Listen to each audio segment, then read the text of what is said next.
कहीं।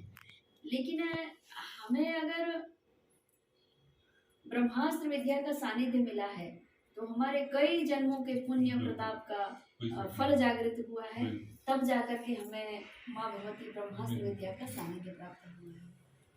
और अस्त्र शस्त्र बहुत है, परंतु ब्रह्मास्त्र से बढ़ के कोई तो शस्त्र ही नहीं है। और मनुष्य अनेक कामनाओं को लेकर के, कई मनुष्य जो है मन में इतने सारे प्रश्न लेकर के, जैसे कि शत्रु परास्त करने के लिए माँ भगवती का सानिध्य प्राप्त करना चाहते हैं, कोई हम सर्व सुख को प्राप्त करने के लिए माँ भगवती की आराधना करना चाहते हैं। लेकिन उनके बहुत कम ऐसे भक्त होते हैं जो सिर्फ माँ को ही प्राप्त करना चाहते हैं, माँ के सानिध्य में रहना चाहते हैं। तो हम उनसे क्या मांगे, उनके पास तो इतना सारा खजाना है कि हमारे पास शब्द ही नहीं है।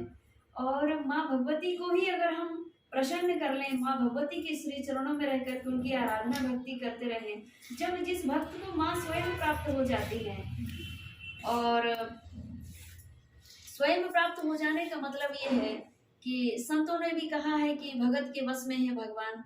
हमारी भक्ति में इतनी दृढ़ता होनी चाहिए, इतने निष्काम भाव रहित, हमारे दृढ़ संकल्प रहित, दृढ़ विश्वास से हम माता रानी की जब भक्ति करते हैं तो माँ भगवती स्वयं भक्त के वशीभूत हो जाती हैं। जब माँ ही को हमने प्राप्त कर लिया, माँ ब्रह्मास्त्र विद्या को ही प्राप्त कर लिया, तो फिर मांगने का तो प्रश्न ही नहीं बचता है।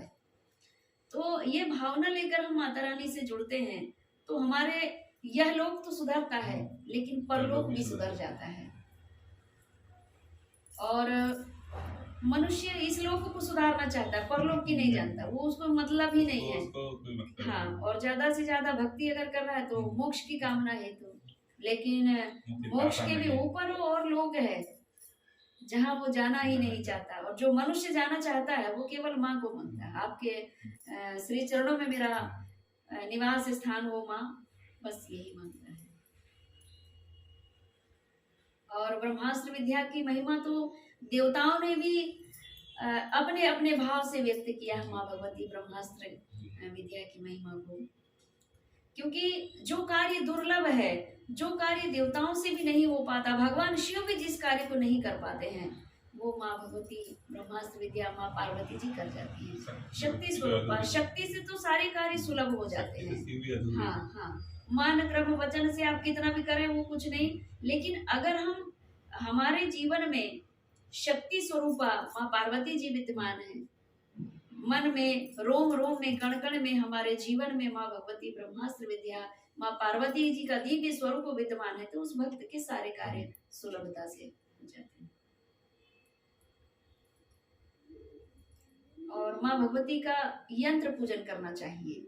अगर आप दीक्षित हैं और गुरु जी के, गुरुदेव ने आपको मूर्ति पूजन का आदेश दिया है, तो मूर्ति पूजन का आदेश आपको तभी मिल पाएगा जब सद्गुरु दीक्षा होगी। सद्गुरु दीक्षा में पहले साकार रूप का चिंतन करना चाहिए, मनन करना चाहिए। जब आप साकार रूप को जान लेंगे तो फिर उसके निराकार रूप को जानने में ज्यादा देरी नहीं लगती है। हाँ हाँ, निराकार रूप का ध्यान कैसे करें? जिसे निराकार मतलब जिसका कोई आकार ही नहीं है, जिसे हमने देखा ही नहीं, तो उस स्वरूप का कैसे हम चिंतन करें? इसलिए हमें सर्वप्रथम दीक्षा के बाद साकार रूप का चिंतन करना चाहिए। साकार रूप का चिंतन जब आपका सफल हो जाता है, फिर सद्गुरु देव आपको निराकार स्वरूप का किस प्रकार चिंतन करना है, तो वो सद्गुरु आपको समझाते हैं। और श्री यंत्र का पूजन करना बड़ा महत्व होता है। जैसे कि माँ भगवती विद्यमान है तो माता रानी श्री यंत्र गोल्डेड श्री यंत्र के ऊपर में माँ भगवती का दिव्य आसन है। और श्री यंत्र की जो स्थापना है, जो श्री यंत्र का निर्माण किए भगवान शिव ने ही किए हैं। सुमेरु जिसे कहते हैं हम, पर्वत के स्वरूप में भगवान शिव शिखर में ही है। हाँ, श्री यंत्र में श्री की स्थापना भगवान शिव ने ही किया है, और इसलिए श्री यंत्र का पूजन करना विशेष है।